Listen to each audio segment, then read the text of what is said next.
அத்தியாயம் 1. ராஜேந்திர சோழன். அந்த மிகப்பெரிய ஹோம குண்டத்திலிருந்து ஆள் உயரத்திற்கு அக்னி செழிப்பாய் எரிந்து கொண்டிருந்தது. காற்றினுடைய அசைவை கொண்டு முருகலாகவும் நெடியதாகவும் சில சமயம் மலர்ந்தும் அது மாறிக்கொண்டிருந்தது. நெருப்பு இருட்டை விளக்க முயற்சித்து முடியாமல் தவித்தது. அந்த இடத்தில் 20க்கும் மேற்பட்டவர்கள் அந்த ஹோம காரியங்களில் ஈடுபட்டிருந்தார்கள்.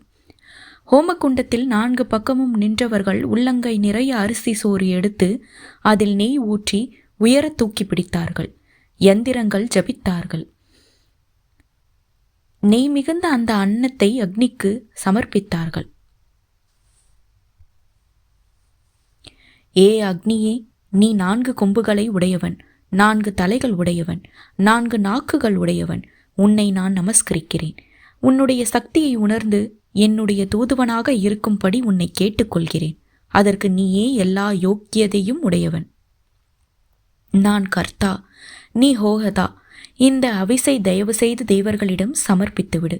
பல்வேறு சங்கல்பங்கள் செய்து கொண்டு அக்னியே உன்னை வளர்த்து உன் மூலமாக இந்த பிரபஞ்சங்களை ஆளும் தேவர்களுக்கு எங்களுடைய நமஸ்காரங்களை தெரிவித்துக் கொள்கிறோம். அக்னியே, எங்களிடம் நல்ல மாணக்கர்களை அனுப்பு. அவர்களும் நாங்களும் ஒன்றாக இருந்து செயலாற்றும்படி செய். பரஸ்பரம் கவலைகளை துரத்தி பிரதிஜைகளை நிறைவேற்று. மகா காளியை வரச்சொல். எங்கள் குறைகளை சொல்லி அவளை நமஸ்கரிக்கின்ற விதமாக இங்கே அழைத்து வருவாயாக. உன்னால் அது முடியும். உனக்கு அந்த யோக்கியத்தை இருக்கிறது. 8 பேர் மிக நெருக்கமாக அந்த ஹோமகுண்டத்திற்கு அருகே இருந்து அவிசை சமர்ப்பித்துக் கொண்டிருக்கும் போது மற்றவர்கள் அதற்கு துணையாக வேலைகளை செய்து கொண்டிருந்தார்கள். நீண்ட அரச கொம்பங்களை ஒடித்து சிறு துண்டுகளாக்கி அந்த துண்டுகளை கூடையில் போட்டு ஒருவன் அக்னிக்கு அருகே அனுப்பி கொண்டிருந்தான். அவன் மட்டுமே அந்த ஹோமத்தோடு சம்பந்தப்படாதவன் போல விலகி இருந்தான். அவனுக்கும் போதும் என்று அவர்கள் சமிக்ஞை செய்தார்கள். சமித்துக்கள் நறுக்கினது போதும், வேறு வேலைக்கு போ என்பது போல் சைகையில் உத்தரவிட்டார்கள்.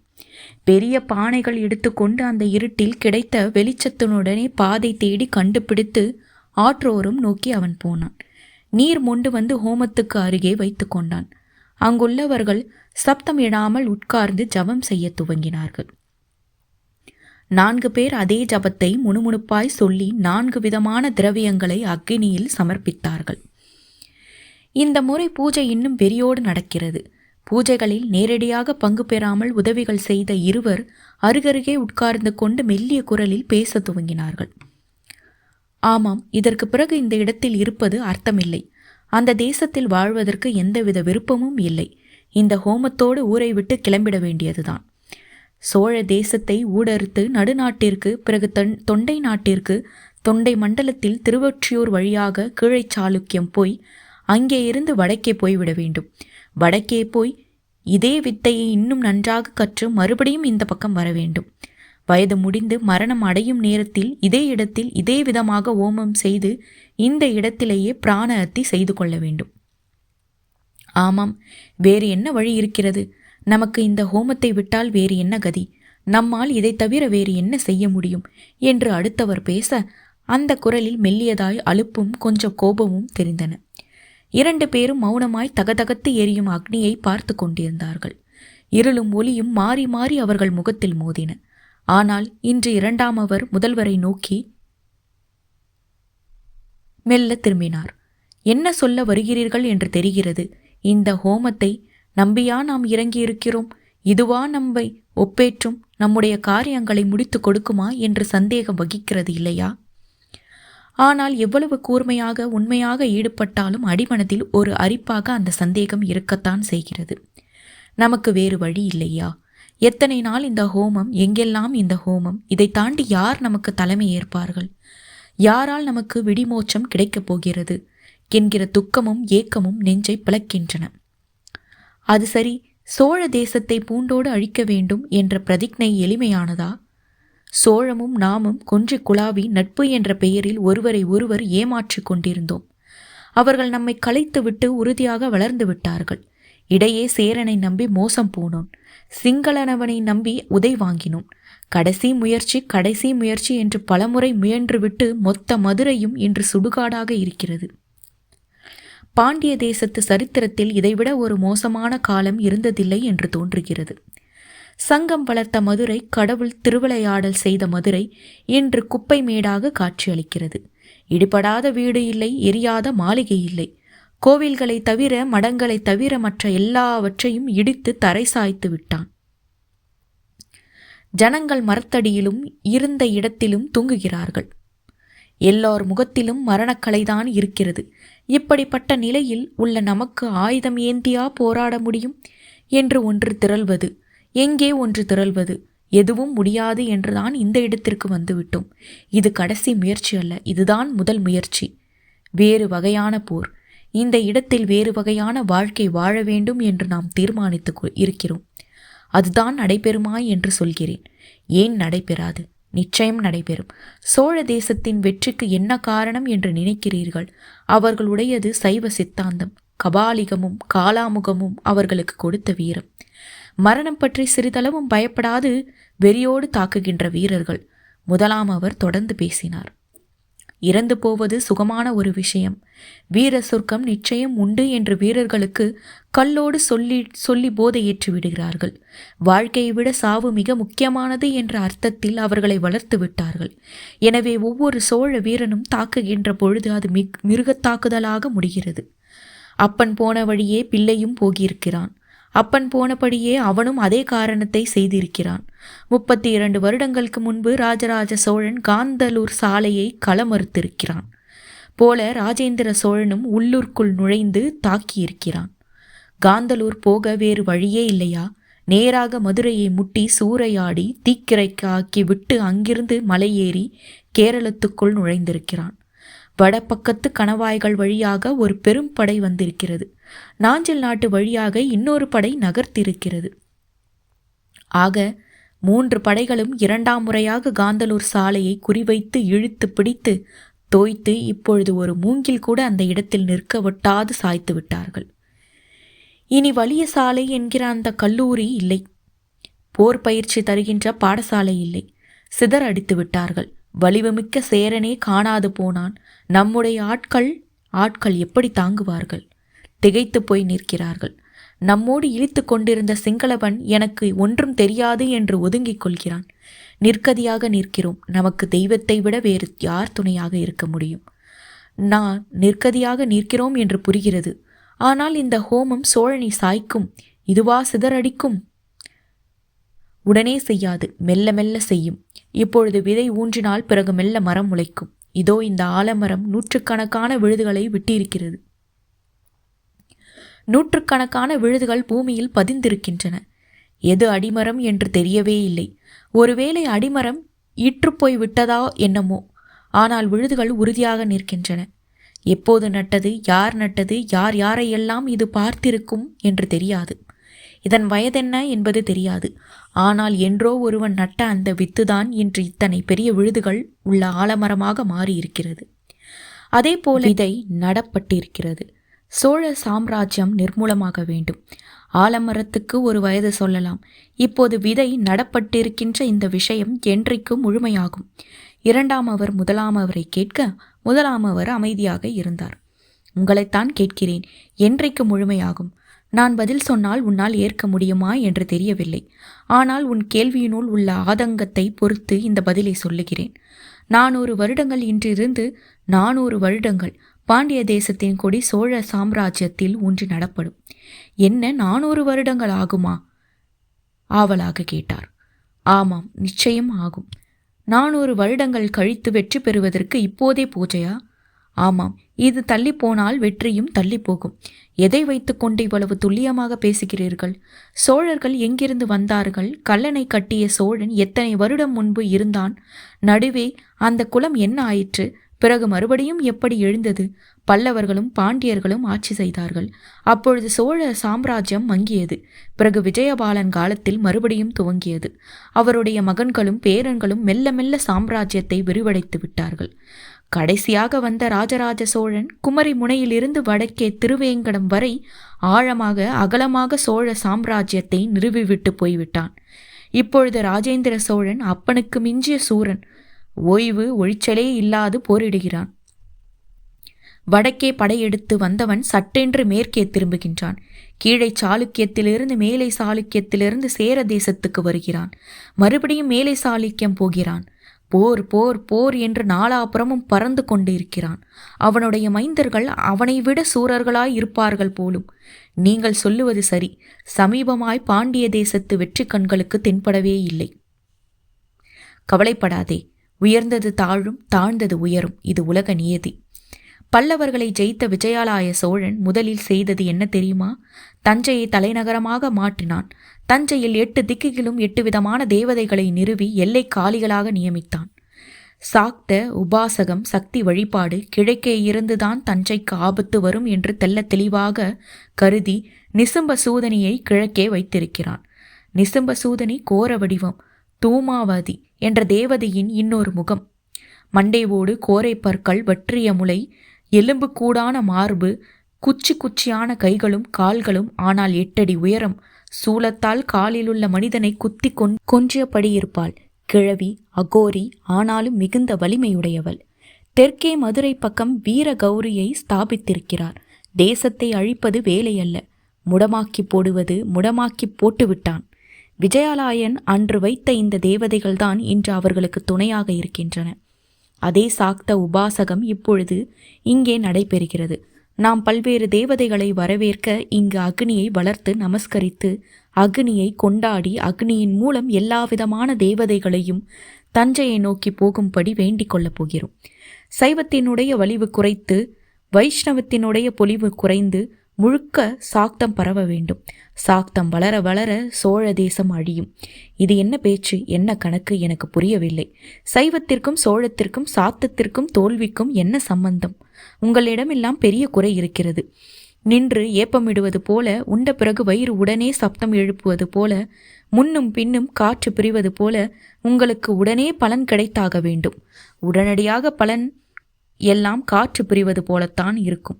ஒரு தேசத்தின் அழிவு வேண்டி நாம் செய்கிற பொழுது அது உடனடியாக கொடுக்காது, மெல்ல மெல்ல தன் வேலையை காட்டும். சாக்தம் எப்படி சோழத்தை அழிக்கும்? அந்த கேள்விக்கு பதில் சொல்லுங்கள். இடையராத யுத்தத்தில் ஈடுபடுகிற ஒரு தேசம் வலிமைமிக்க ஆண்களை இழக்கும். வலிமைமிக்க ஆண்களை இழப்பதால் அந்த தேசத்தில் உள்ள குடும்பத்தின் தலைவிதான் முன்னோடியாக நிற்பாள். அவளை பின்தொடர்ந்துதான் அந்த குடும்பம் வளரும். ஆண் இல்லாது விதவையான ஒரு பெண் வளர்க்கின்ற குடும்பம் ஆண் வளர்த்த குடும்பத்தைப் போல முரட்டுத்தனமாக மூர்க்கமாக இருக்காது. காபாலத்தின் காலாமுகத்தின் கொள்கை நலிந்து போவதற்கு காரணம் சோழ தேசத்தில் பெண்களுக்கு அதிகம் உரிமை தரப்பட்டு விட்டது. அதனால் மென்மையான சைவ சித்தாந்தம் தழைத்து தலை எடுத்து விட்டது. அதே போல வைஷ்ணவத்தின் விஷயங்கள் அங்கங்கே களை கட்ட ஆரம்பிக்கின்றன. சரணாகதி, கடவுளே கதி என்கிற விஷயங்களையெல்லாம் முக்கியமாக கொண்டாடப்படுகின்றன. சைவத்தின் வலிவு குறைய குறைய போர் செய்கின்ற மும்மரமும் வேகமும் குறையும். குடும்பத்தில் ஈடுபாடு அதிகமாகும். குடும்பத்தில் ஈடுபாடு அதிகமாக இருந்தால் போருக்கு போக எவருக்கும் பிடிக்காது. போருக்கு ஆட்கள் வரவது குறைந்தால் ஒரு தேசத்தின் தோல்வி நிச்சயம். படைபலத்தின் மெருகு குறைந்தால் அது வெகு சீக்கிரத்தில் கலகலத்து போகும். சைவத்தில் பொலிவு குறைந்து வைஷ்ணவம் கொண்டாடப்படாமல் போய் சாக்தம் பரவும். எல்லா இடங்களிலும் பெண் தெய்வ வழிபாடு நடக்கும். பெண் தெய்வ வழிபாடு பெண்களால் செய்யப்படும். அப்படிப்பட்ட பெண்களால் வளர்க்கப்பட்ட ஆண்கள் பெண் தன்மையோடு இருப்பார்கள். அடங்கி நடப்பார்கள். நமக்கென்ன என்று கைகூப்பி விடுவார்கள். சக்தி வழிபாடு வளர வேண்டும். தேவதைகளுடைய ஆட்சி சோழ தேசம் முழுவதும் பரவ வேண்டும் என்றுதான் இந்த பாண்டிய நாட்டு காட்டில் சோழ தேசத்து எல்லையில் இந்த ஹோமம் நடத்தப்படுகிறது. யார் நடத்துகிறார்கள்? யார் நடத்தினால் என்ன? நொந்து நூலாகி போனவர்கள் நடத்துகிறார்கள். அடிபட்டு தோற்றவர்கள் நடத்துகிறார்கள். வேறு என்ன செய்வது என்று தெரியாமல் வாளை கீழே போட்டுவிட்டு தர்ப்பப்புல்லை கையில் எடுத்துக்கொண்டார்கள். பல்லை கடிக்கிற ஆக்ரோஷத்தை விட்டுவிட்டு சோகத்தை முழங்கி உள்ளுக்குள் தேக்கி வைத்து கண்களின் வழியே வெளியே விடுகிறார்கள். எழுந்திரு, ஹோமம் முடியப் போகிறது. பூரண ஆகுதி நடைபெறப் போகிறது. பட்டு துணியில் பல்வேறு விஷயங்கள் மூட்டையாக கட்டப்பட்டு உயரே காண்பிக்கப்பட்டு அக்னியை இதை சகல தேவதைகளுக்கும் என்கிற விதமாக முழங்கி அதை மிக நிதானமாக அக்னியில் போடப்பட்டது. சட்டென்று நெருப்பு அதை விழுங்கியது. உயரே எழும்பியது, பளபளத்தது. கொப்பரைகள் வெடித்து நெருப்பு நாலாபுரமும் தெரித்தது. பச்சை நிற பிழம்பு தெரிந்தது. ஆஹா என்று ஓமம் செய்தவர்கள் குதித்தார்கள். நீலமும் சிவப்பும் பச்சையும் தழல் மாறியது. வாராகி இங்கு வா என்று கூவினார்கள். பிரத்யங்கரா எழுந்து நில் என்று கூவினார்கள். ஏ ராஜ மாதாங்கி, இந்த இடத்தில் வருவாயாக என்று அழைத்தார்கள். கால பைரவரை துணைக்கு அழைத்து வாருங்கள், எதிரிகளை நாசம் செய்யுங்கள் என்று வேண்டினார்கள். படேர் என்று அக்னி பொங்கியது. இன்னும் 4 முழ உயரம் எரிந்தது. காற்று சுழன்று அடிக்க அக்னி அமுங்கி பிறகு கூர்மையாய் எழுந்தது. அடித்த காற்றில் ஏதோ உடைத்த கிளை ஒன்று மரத்திலிருந்து நழுவவே பொடேர் என்று சத்தம் கேட்டது. காற்றினுடைய சப்தம் மரங்களுடைய போவதால் பின் அலரும் குரல் போல கேட்டது. நடுநிசியில் அந்த சப்தத்திற்கு பயந்து பறவைகள் அலற துவங்கின. நரிகள் ஊளையிட்டன. குரங்குகளின் கீச்சுக்கள் அதிகம் கேட்டன. பறவைகள் சடசடத்து எழுந்து அங்கு அடங்கின. மிருகங்கள் ஒன்றை ஒன்று துரத்தி கொண்டு அந்த அக்னியின் வெளிச்சத்தில் வேகமாக அவர்களை தாண்டி ஓடின. புலியா, பெண் சிங்கமா, வேங்கையா எதுவும் அனுமானிக்க முடியவில்லை. ஆனால் வேகம், ஆக்ரோஷம், சீறல் மிக பலமாக இருந்தது. கிளம்பிவிட்டாள், அன்னை கிளம்பிவிட்டாள். நம்முடைய பிரார்த்தனை பலித்துவிட்டது. வெகு நிச்சயம் சோழ மண்டலம் நிர்மூலமாகும். சோழ தேசம் மண்ணோடு மண்ணாகும். இதை சோழத்தில் அன்னையே, மாகாளி, பராசக்தி கோயில் தவிர, மரங்கள் தவிர மற்ற எல்லா மாளிகைகளையும் ஒரு தூண் கூட நிற்க ஒட்டாது இடித்து, கோவேறு கழுதை போட்டு உழுது, பேய் கடுகு விதைத்து, இதை வெறும் காடாக, குப்பை மேடாக நீ மாற்ற வேண்டும். உன்னால் மாற்ற முடியும். தயவு செய்து செய். லட்சக்கணக்கான ஜனங்களின் வேதனை தாங்காது. லட்சக்கணக்கான ஜனங்களின் அழுகை தாங்காது. நான் உன்னிடம் கெஞ்சி கேட்டுக்கொள்கிறேன். ஏகாலி, மகாசக்தி, மகாபைரவி, மகாகாளி, சாமுண்டி, வாராகி, பிரத்யங்கரா என்று உரக்க சொல்லி ஒரு மனிதர் அக்னியை வலம் வந்தார். ஒரே மொழி பேசுகிற சமூகம் 2 பட்டு ஒன்றை ஒன்று அழித்து கொண்டிருந்தன. உனக்கு ஹவிஸ் போதாது, சமித்துக்கள் போதாது, நல்ல வீரிய விதைகள் போதாது, தேனும் பாலும் போதாது. உனக்கு எல்லாவற்றிலும் சிறந்த ஒரு விஷயத்தை ஆகுதியாக அளிக்கிறேன். என்னையே இந்த இடத்தில் உனக்கு தருகிறேன். என்னை ஏற்பாயாக, என்னை ஏற்பாயாக. இந்த சோழ தேசத்தை நிர்மூலம் செய்ய என்னை உபயோகப்படுத்திக்கொள். அவர் கணமும் தாமதிக்காமல் அக்னிக்குள் பாய்ந்தார். மிக பெரிய அலறல் ஒன்று அவரிடமிருந்து வெளிப்பட்டது. எல்லோரும் திகைத்து போனார்கள். அக்னி கொழுந்துவிட்டு எரிந்தது. கட்டைகளுக்கு நடுவே சுருண்டு விழுந்து பொசுங்கி போனார். தழல்கள் மூடிக்கொண்டன. நினநாற்றம் மேலே எழுந்து மூக்கை துளைத்தது. தூரத்தை நீர் கொண்டு வந்து உட்கார்ந்து கொண்டிருந்தவன் திடுக்கிட்டு எழுந்து நின்றான். மற்றவர்களை எல்லாம் பார்த்தான். அந்த பானை நிறைய நீர் எடுத்து வாரும், சமணம் செய்யும். இங்கே நெருப்பை விட்டு விட்டு போகக்கூடாது. இந்நேரம் அவர் பஸ்மமாகியிருப்பார். அதனால் நாம் நீர் தெளித்து அக்னியுடைய வேகத்தை குறைத்து விடலாம். அவர்கள் விரைவாக செயல்பட்டார்கள். இந்த இடத்தை விட்டு வேகமாக நகர்வது நல்லது என்று பேசிக்கொண்டார்கள். நேரடியாக தஞ்சை போய் முட்டாமல் நாம் கிழக்கே நடந்து தொண்டி துறைமுகத்தை அடைந்து கடற்கரை வழியாக நாகை அடைந்து நாகையிலிருந்து மெல்ல மெல்ல கிழக்கு நோக்கி நகர்ந்து விடலாம். சோழ தேசத்தின் நடுமையத்தில் போய் மாட்ட வேண்டாம் என்று பேசிக்கொண்டார்கள். அவன் மெல்ல எழுந்தான். இங்கே வா சைகை செய்து அவனை கூப்பிட்டார்கள். அவன் கையில் சில கழஞ்சுகள் கொடுத்தார்கள். போய் வா என்று விடை கொடுத்தார். அவன் சரி என்று தலையசைத்தான். பாவம், பேச்சு வராது, செவிட்டு ஊமை என்று முதலாமவர் இரண்டாமவரிடம் சொன்னார். எல்லாரும் கிழக்கு நோக்கி வேகமாக நடந்தார்கள். அவன் காத்திருந்தான். நீர் நிறைந்த குடம் ஜலம் கொண்டு வந்து ஹோம குண்டத்தை சமணம் செய்தான். பானையை அந்த இடத்தில் போட்டு உடைத்தான். மெல்ல சுற்றி வந்தான். சில ஓலை துணுக்குகளை பொறுக்கி கொண்டான். ஒரு புதரில் மறைந்திருந்த வாளை எடுத்து இடுப்பில் கட்டிக்கொண்டான். ஹோமத்தில் மிஞ்சிய உணவை ஒரு மூட்டையாக கட்டிக்கொண்டான். இவனை போன்று பல சோழ தேசத்து ஒற்றர்கள் செவிட்டு ஊமைகளாய், குருடர்களாய், ஒன்றும் தெரியாத அப்பாவிகளாய் நடிக்க பழக்கப்பட்டிருந்தார்கள். முட்டாள்களா, சோழ தேசத்தை ஓமம் வளர்த்தா அழித்து விட முடியும்? அது எரிமலையடா. அதை இந்த ஹோம குண்டத்தினால் அழித்து அணைத்து விட முடியாது. முட்டாள்களா, வாய் திறந்து சொன்னான். எங்கே போய் குதிரை சம்பாதித்து கொள்வது என்ற யோசனையோடு தஞ்சை நோக்கி நடந்தான். கடவுளே, கிட்டத்தட்ட 6 மாத காலமாக இந்த காட்டில் இருந்தாகிவிட்டது. இனி நல்ல உணவு சாப்பிடப் போகிறோம். நல்ல மனிதர்களோடு பழகப் போகிறோம். தஞ்சையின் மையத்திலுள்ள மறவர்குடிக்கு போய் அங்குள்ள பெண்டு பிள்ளைகளை பார்த்து குசலம் விசாரித்து விட்டு மாமன்னர் ராஜேந்திர சந்திக்கப் போகிறோம். இங்கு நடந்ததையெல்லாம் சொல்லப் போகிறோம். நெருப்பால் சோழ தேசத்தை சாய்த்து விடுவார்களாம் முட்டார்கள். மறுபடியும் சொல்லிவிட்டு நகர்ந்தான். அவன் போன பிறகு நீர் மட்டும் அணையாத இந்த ஹோமகுண்டம் வீசிய காற்றில் மறுபடியும் படிக்கென்று பற்றி கொண்டது. கொழுந்து விட்டு எரிந்தது. உள்ளுக்குள்ளே பல கட்டைகளுக்கு நடுவே இருந்த அந்த உருவம் முறுக்கி எழுந்தது, மறுபடியும் விழுந்தது. ஒரு பிணம் கொழுப்பு நீங்கி முறுக்கி எழுந்து விழுவது இயல்புதான். ஆனாலும் அது எதையோ சொல்வது போல் இருந்தது. அடுத்த அத்தியாயத்தை அடுத்த பதிவில் பார்க்கலாம். நன்றி.